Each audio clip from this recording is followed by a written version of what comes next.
A very pleasant morning to all my dear children.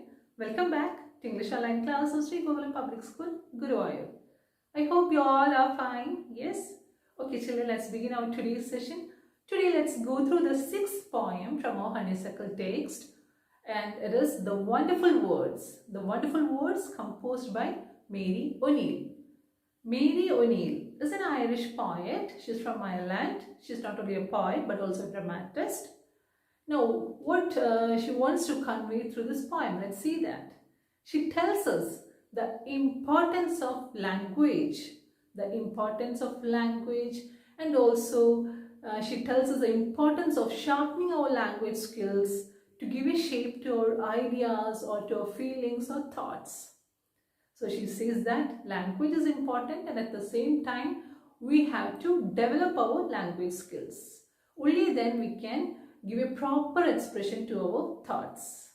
Only then we can express our thoughts or our ideas or feelings very well. So that's what she is conveying through this poem. You all know, right children, that we are actually blessed. We are really gifted. How children? Only we human beings have the ability to speak, right? We have the ability to think and speak. So it is a very special quality that human beings have, right? Yes.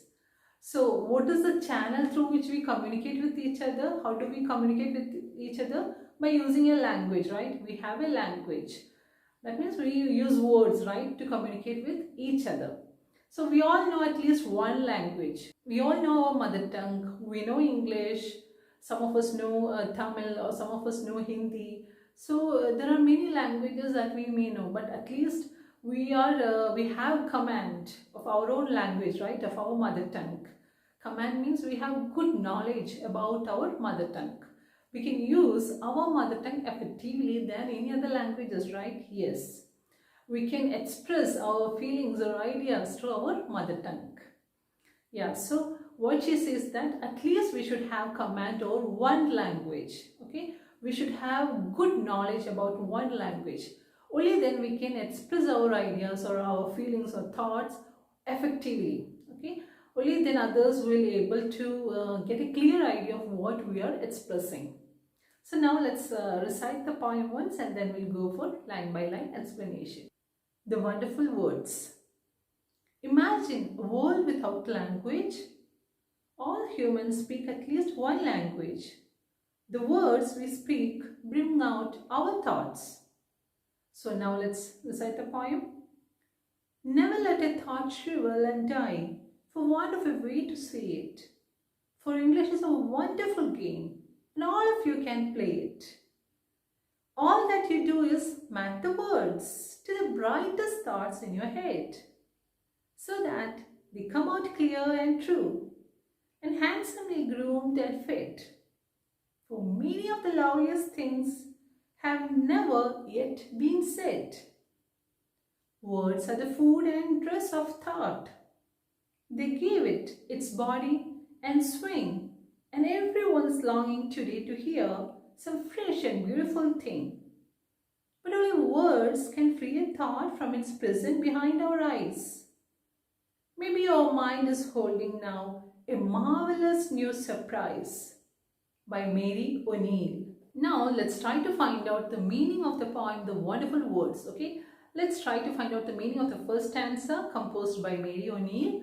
So in the first stanza, Mary O'Neill, she says that no thoughts should die or shrivel. Shrivel means contract to a small size, or get reduced to a small size, or make it insignificant or unimportant. Okay, so no thoughts should die or shrivel because you lack proper words to express it.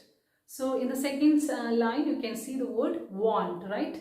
So want here, it means lack, okay, lack of something. Here it means lack of words.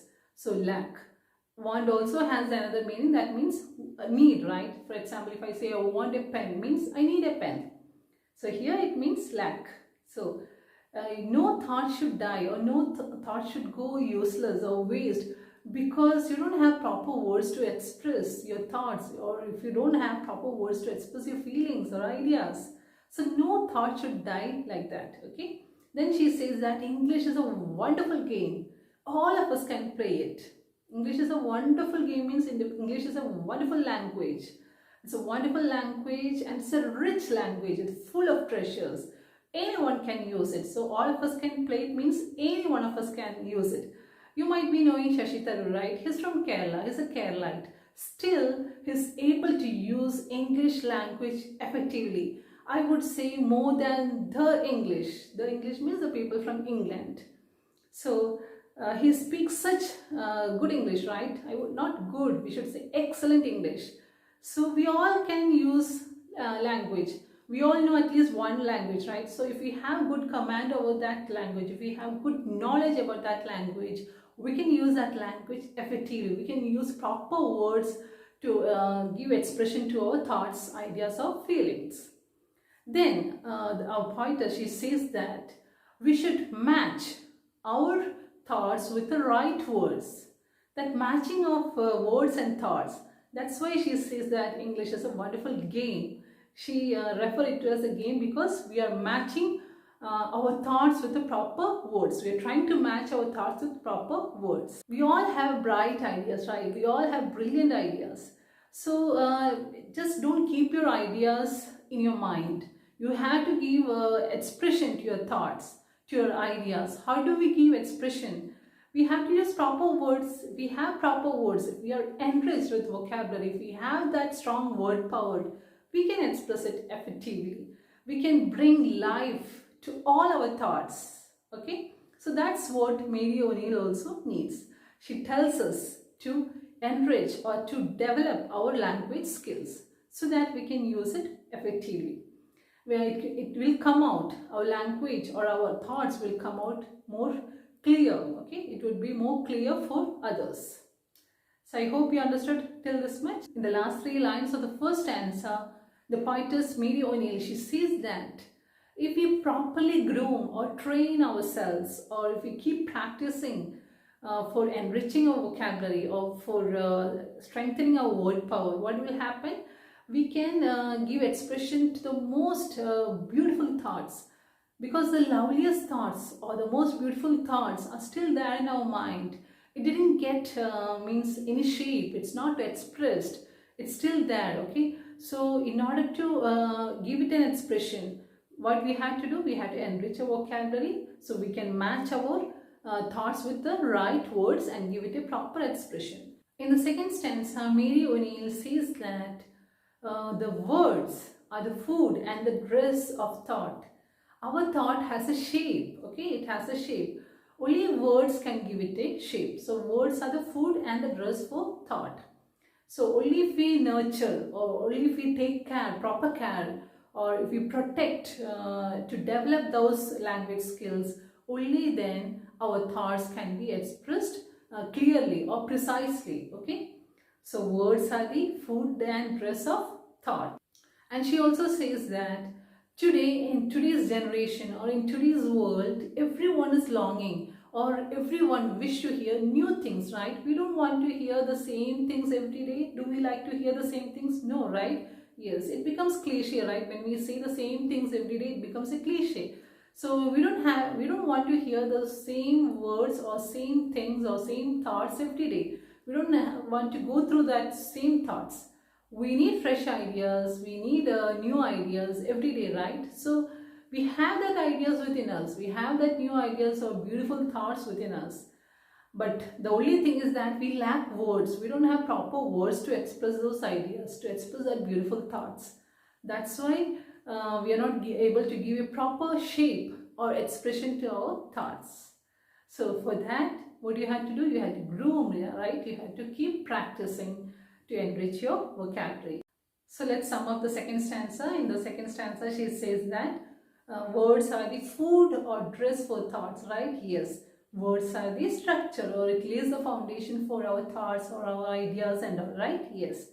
Okay, so she says that the most lovely things or the most beautiful things are yet to come out. Okay, it is still there within us. The thoughts, we have brilliant thoughts, we have amazing thoughts that are caged in us, that is in prison, children. You have to let those ideas or feelings or thoughts out. How can you bring it out? You have to explore yourself. You have that treasure within you. So what you have to do is you have to explore for that treasure. You have to search for that treasure. Okay. And how does you bring that treasure out? Using proper words. Okay. If you have proper words, or if you have that strong word power, or if you are enriched with vocabulary, then you can bring out that treasure. Okay. Only then you can bring out that treasure. And she says that sometimes in our search, when we explore for most beautiful thoughts, sometimes we may come across marvelous surprise. Okay, amazing surprises may be awaiting us. So explore yourself, search for that brilliant thoughts, search for that beautiful thoughts. Okay, and for that you need to develop your language skills. So that's what Mary O'Neill conveys through her poem, The Wonderful Words, that we have a language. God has blessed with language, right? God is blessed with such a gifted talent. So we have that talent, we are gifted. So use that gift in the most appropriate way, effectively, okay? So enrich your vocabulary, enrich your language skills. By that, you can bring up or you can come out with beautiful thoughts. With this, let us wind up our poem, The Wonderful Words. I hope you all understood the poem. It's time to conclude our session here. That's all for today. Thank you, children.